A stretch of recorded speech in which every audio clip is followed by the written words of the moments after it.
Beberapa hari berlayar bersama, Camilla dan Riani Smith sudah cukup akrab. Keduanya pun sudah menjadi teman. Camilla mengangguk pelan lalu bertanya, "Riani, kau pernah berlayar di laut sebelumnya?" Riani Smith tersenyum kecil. "Bisa dibilang pernah. Setelah aku celaka di Jepang waktu itu, Tuan Andi lah yang menyelamatkanku dari laut." Camilla menghela nafas kagum. "Berarti kita berdua sama-sama punya hutang budi yang luar biasa besar padanya." Riani Smith mengangguk mantap. "Benar, aku sudah memutuskan. Seumur hidup ini aku akan setia mengabdi kepada Tuan Andi. Apapun akan kulakukan selama bisa membantu beliau." Camilla pun mengangguk, lalu berkata pelan, "Aku juga punya pikiran yang sama sepertimu. Hanya saja aku tidak tahu apa aku masih punya kesempatan itu." Riani Smith menenangkan, "Tentu saja masih. Kau pintar dan mempunyai banyak pengalaman. Tuan Andi sangat butuh orang sepertimu." Camilla tersenyum getir. "Tapi identitasku sekarang terlalu rumit. Pamanku pasti sedang memburuku mati-matian. Kalau dia tahu Tuan Andi yang menyelamatkanku dan kakek, itu pasti hanya akan menyeret Tuan Andi ke dalam masalah." Riani Smith tersenyum menepuk bahu Camilla. "Sekarang jangan pikir sejauh itu dulu. Setelah sampai Suriah, kau dan kakek bisa menetap dulu. Jaga kakek baik-baik. Siapa tahu di masa depan ada kesempatan untuk membalikkan keadaan." Camilla mengangguk mantap. Sorot matanya penuh harapan. "Iya, semoga saja ada kesempatan itu." Saat itu Camilla sama sekali tidak tahu kalau jarak dirinya kembali ke New York sebenarnya tinggal kurang dari 48 jam. Beberapa jam kemudian di New York, Amerika Serikat, 3 pesawat Boeing 777 akhirnya mendarat di Bandara Kennedy, New York. Para ninja Fuji beserta keluarga mereka baru saja melewati imigrasi dan sudah langsung dijemput prajurit pasukan Galesong lalu dibawa terpisah. Semua pria dewasa langsung diangkut ke Long Beach, sedangkan para lansia, perempuan, dan anak-anak ditempatkan di sebuah perkebunan di pinggiran kota. Hattori Hanzo bersama rombongan dibawa ke villa yang disewa Wan Po-jun di Long Beach. Di sana dia bertemu kembali dengan putranya Hattori Kazuo. Begitu bertatap muka, ayah dan anak itu langsung saling merangkul sambil menangis pilu. Hattori Hanzo menyesali dengan getir, "Kazuo, kalau ayah tahu perjalanan ke Amerika akan begini jadinya, ayah tidak akan pernah mengirimmu ke sini." Kemudian dia menghela nafas panjang. "Sekarang, kita sekeluarga sampai ratusan orang harus meninggalkan tanah air. Entah kapan kita bisa pulang lagi." Hattori Kazuo hanya bisa tertawa getir. "Pulang? Ayah, seumur hidup ini kita tidak akan bisa pulang lagi ke Jepang." Hattori Hanzo terkejut. "Kenapa?" Hattori Kazuo balik bertanya. "Ayah belum mendengar kabarnya?" Hattori Hanzo semakin bingung. Memangnya apa yang terjadi? Hattori Kazuo pun memberitahu kabar yang dia dapat. Hattori Hanzo mendengar semuanya dengan wajah pucat. Dia hampir ambruk saking terpukulnya. Beberapa saat kemudian dia menarik napas dengan perih dan merintih.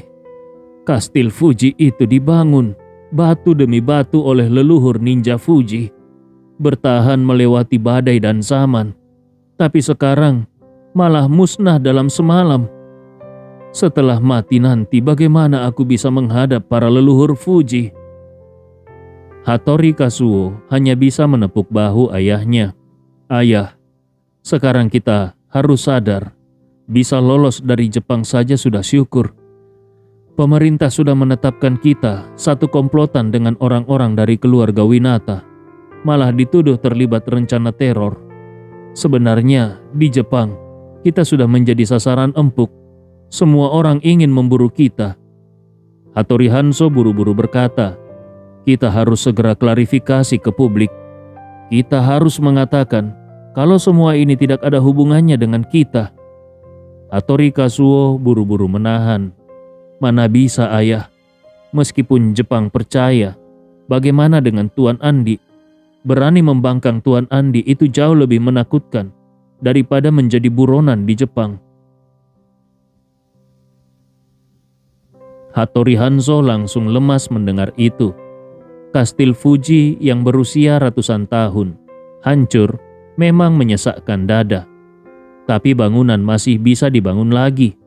Masalahnya sekarang seluruh klan Fuji harus menanggung beban tuduhan ini seumur hidup. Dia menutup wajahnya dan merintih lirih. Aku tidak sanggup. Aku tidak pantas menghadap leluhur ninja Fuji. Hattori Kazuo dengan cepat menenangkan. Ayah, ini bukan saatnya putus asa. Yang paling penting sekarang, kita harus sepenuhnya patuh pada rencana Tuan Andi. Kalau kita bisa membantu Tuan Noah Winata merebut kembali kekuasaan, maka meskipun tidak bisa pulang, kita bisa membesarkan klan Fuji di luar negeri. Hattori Hanzo mengangguk cepat. Benar, benar. Lalu, apa perintah Tuan Andi untuk kita di sini? Hattori Kazuo geleng kepala. Aku juga belum tahu rinciannya. Yang jelas, apapun yang Tuan Andi ingin kita lakukan, harus kita lakukan. Ikuti perintahnya, pasti tidak akan salah. Hattori Hanzo mengangguk mantap. Benar, sekarang kita hanya bisa begitu. Tepat di saat itu Wan Po-jun melangkah masuk lalu berkata kepada keduanya, Tuan Andi memberi perintah, kalian segera rekam video pernyataan.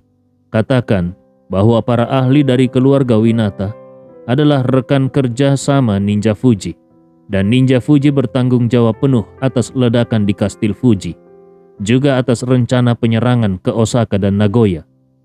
Hattori Kazuo baru saja mengatakan, mengikuti perintah Tuan Andi tidak akan pernah salah. Tapi siapa sangka begitu berbalik, Andi Rewa malah langsung memberi mereka perintah yang bisa dikatakan menjebak diri sendiri. Ekspresi Hattori Hanzo pun penuh rasa canggung. Kalau sekarang benar-benar membuat pernyataan ke publik bahwa mereka bekerja sama dengan para ahli dari keluarga Winata, dan bahkan mengakui bertanggung jawab atas rencana aksi teror yang belum terjadi. Bukankah itu sama saja dengan bunuh diri di hadapan rakyat Jepang?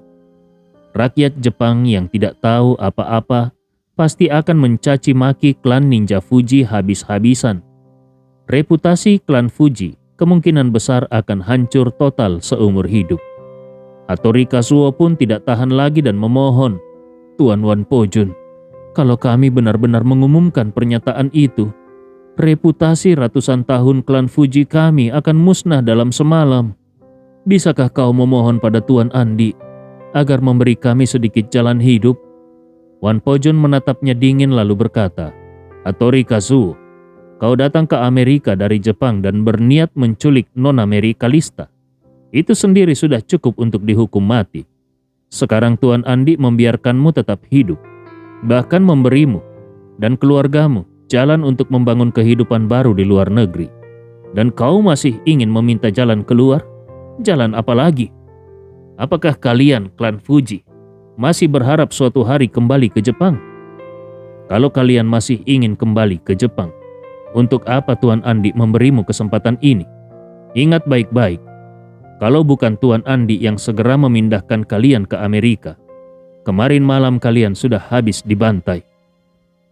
Hattori Kazuo langsung terdiam, tidak sanggup membantah. Di sisi lain, Hattori Hanzo pun terisak menahan tangis. Tuan Wan Po-jun, klan Fuji kami sudah turun-temurun berabad-abad, selalu menjadi kebanggaan rakyat Jepang. Kalau kami harus menanggung aib seperti ini, bagaimana kami bisa menghadapi para leluhur kami? Wan Po-jun membalas dingin. Hattori Hanzo, Tuan Andi memberi kalian jalan hidup, maka kalian harus membayar harganya. Mulai sekarang, kalian klan Fuji harus sepenuhnya tunduk pada perintah Tuan Andi. Lupakan Jepang. Seumur hidup kalian tidak akan pernah bisa kembali ke sana.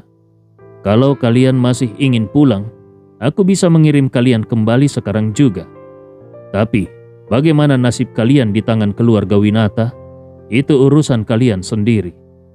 Setelah berkata begitu, dia menuding Hattori Kazuo dan berkata dingin, "Tapi Hattori Kazuo, ayahmu dan orang-orang tua itu boleh pulang kalau mereka mau. Tapi kau dan 7 orang bawahanmu tidak. Kalau kau tidak mau terima syarat Tuan Andi, maka bersiaplah menerima hukuman." Hattori Kazuo seketika panik dan buru-buru berseru, "Aku bersedia tunduk sepenuhnya kepada Tuan Andi." Begitu berkata demikian, dia cepat-cepat menoleh pada ayahnya dan berkata dengan nada memohon, "Ayah, cepat katakan sesuatu. Kalau kita tidak menerima syarat ini, meskipun kita pulang ke Jepang, kita juga tidak akan mendapat kepercayaan keluarga Akana. Dan di masa depan, kita tetap akan hidup dalam bayang-bayang bahaya. Tapi, kalau kita tetap di Amerika dan menunggu Tuan Andi menumbangkan keluarga Winata, masa depan kita akan cerah." Hattori Hanzo terdiam sejenak, lalu menggertakkan giginya dan berkata, "Baik, klan ninja Fuji kami siap sepenuhnya tunduk pada perintah Tuan Andi." Wan Pojun mengangguk puas. "Bagus. Kalau begitu jangan buang waktu lagi. Aku sudah menyiapkan ruangan. Kalian berdua sekarang juga rekam video pernyataannya." 10 menit kemudian, sebuah video yang dibintangi Hattori Hanzo dan Hattori Kazuo beredar luas di internet.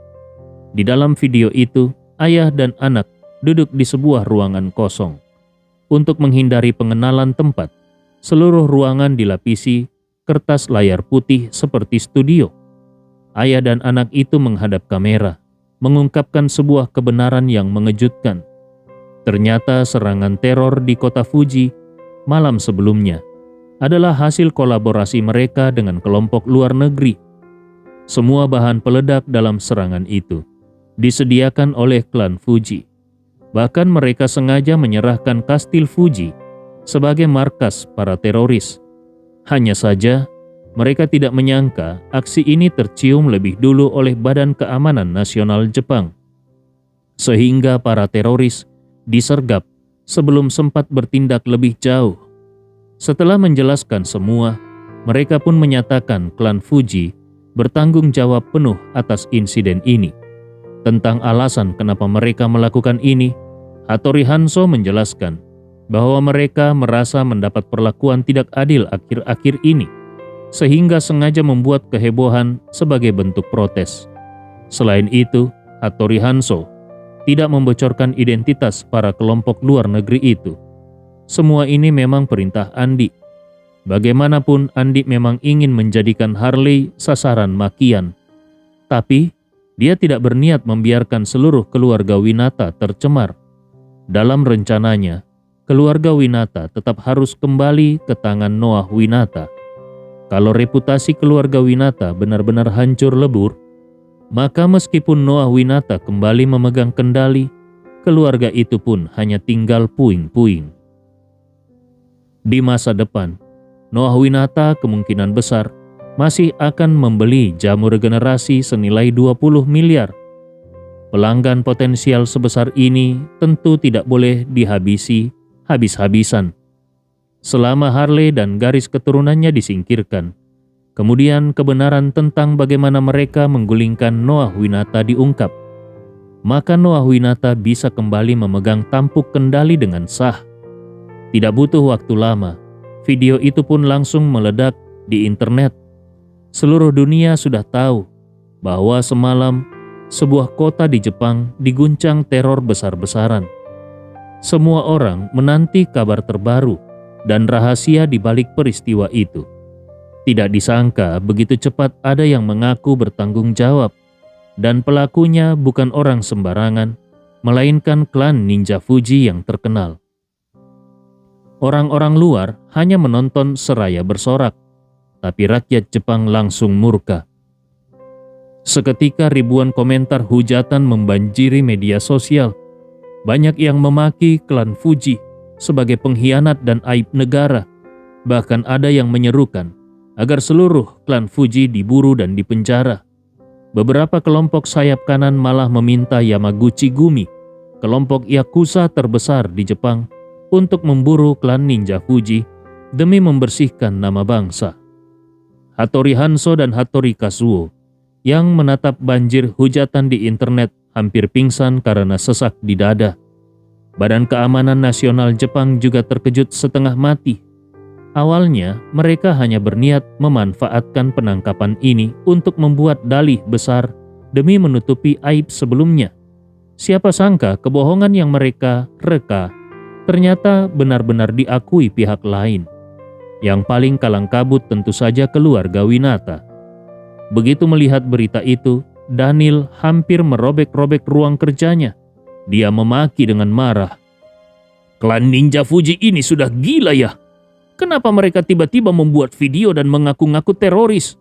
Apakah mereka benar-benar ingin menghancurkan kita? Ini sama saja dengan membunuh 100 musuh, tapi diri sendiri rugi 1000 kali lipat." Rubin juga kebingungan. Dia menonton video itu berulang-ulang dan menggertakkan giginya. "Aku juga tidak paham.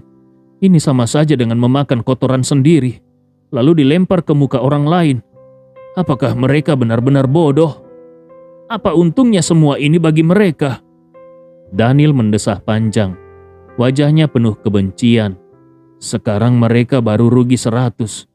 Kalau mereka atau Badan Keamanan Nasional Jepang sampai membongkar kita, habislah kita. Dan sekarang Harley masih di tangan mereka.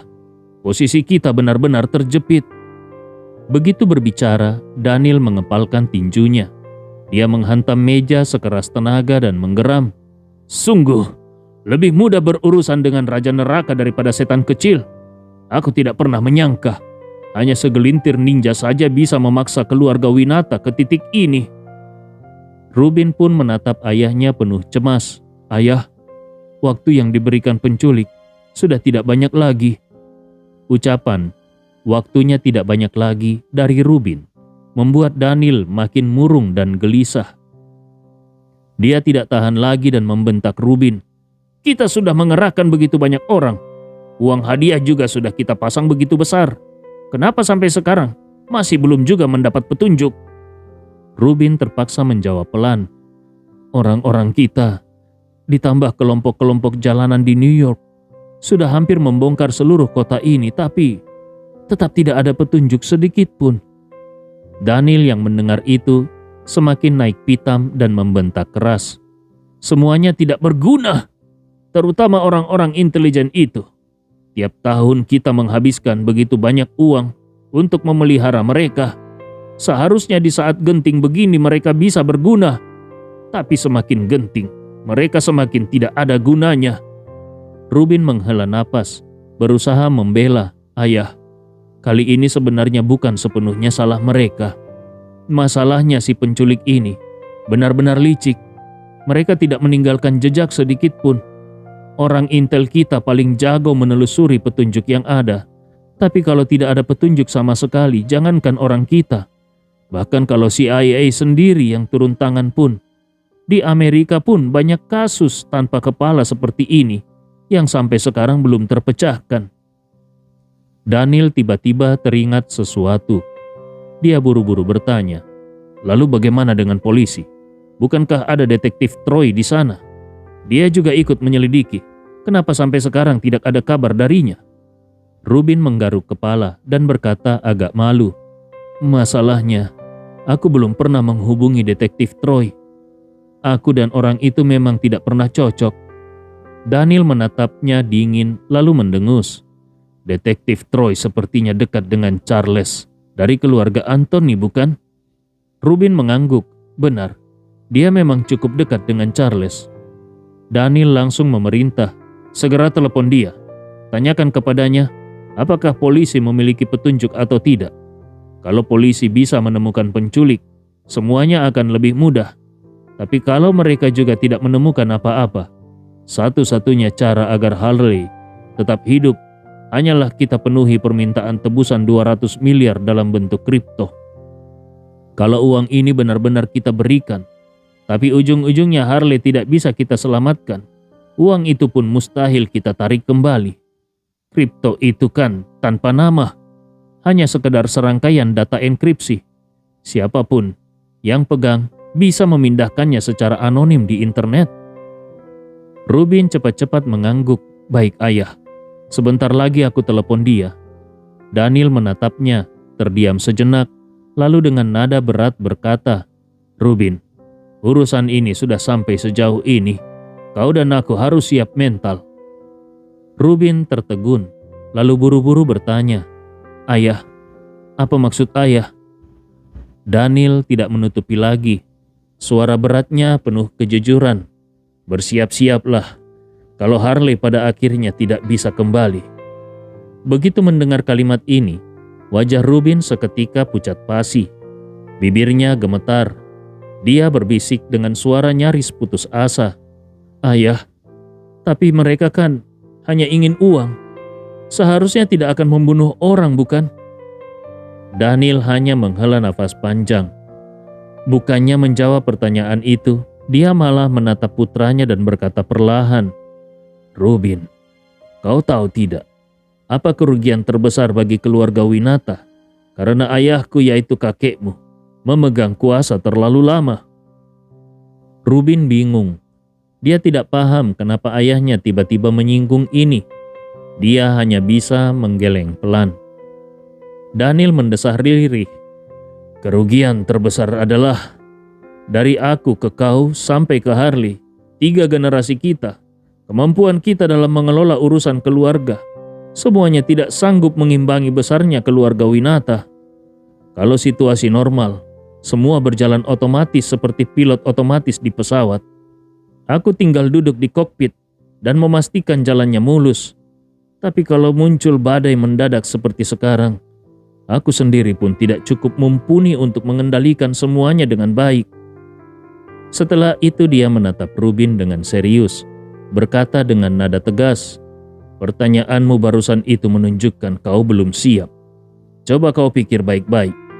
Kalau kau penculiknya, kau berhasil memeras 200 miliar. Kau menculiknya dengan rapi, tanpa meninggalkan jejak. Tebusannya dalam bentuk kripto anonim yang aman.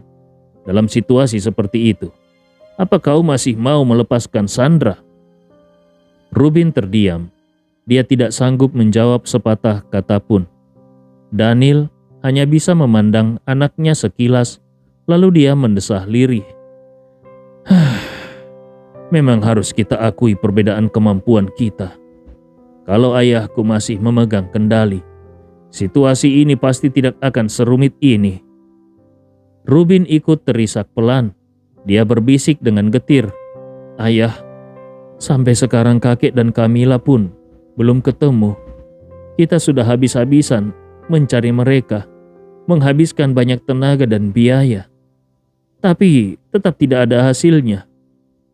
Dulu, aku selalu berpikir, kekuatan keluarga Winata ini sudah pasti masuk jajaran 10 besar dunia. Rasanya hampir tidak ada yang tidak bisa kita lakukan. Tapi 2 kejadian ini benar-benar membuatku sadar.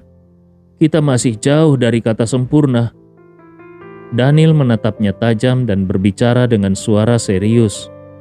Kalau semua ini sudah berlalu, apapun hasil akhirnya, kita harus segera memperkuat diri. Kalau tidak, sulit bagi keluarga Winata bertahan abadi. Rubin memberanikan diri bertanya, Ayah, menurut ayah, peluang Harley selamat itu berapa persen? Daniel terdiam sejenak, lalu menjawab pelan tetapi mantap. Sejujurnya, tidak lebih dari 10%. Tepat pada saat itu, kepala pelayan masuk tergesa-gesa dan berseru, Tuan, Detektif Troy datang. Alis Daniel langsung berkerut. Dia bertanya, Detektif Troy? Untuk apa dia datang? Kepala pelayan cepat menjelaskan. Dia berkata ada hal penting yang mau dibicarakan langsung dengan Tuan. Daniel mengangguk, wajahnya dingin. Bagus, aku juga sedang ingin menemuinya. Sekarang dia malah datang sendiri. Suruh dia masuk.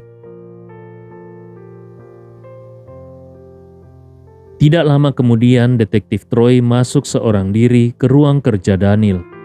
Begitu melihat Daniel, Detektif Troy memasang senyum tipis yang hambar dan menyapa. Halo, Tuan Daniel?"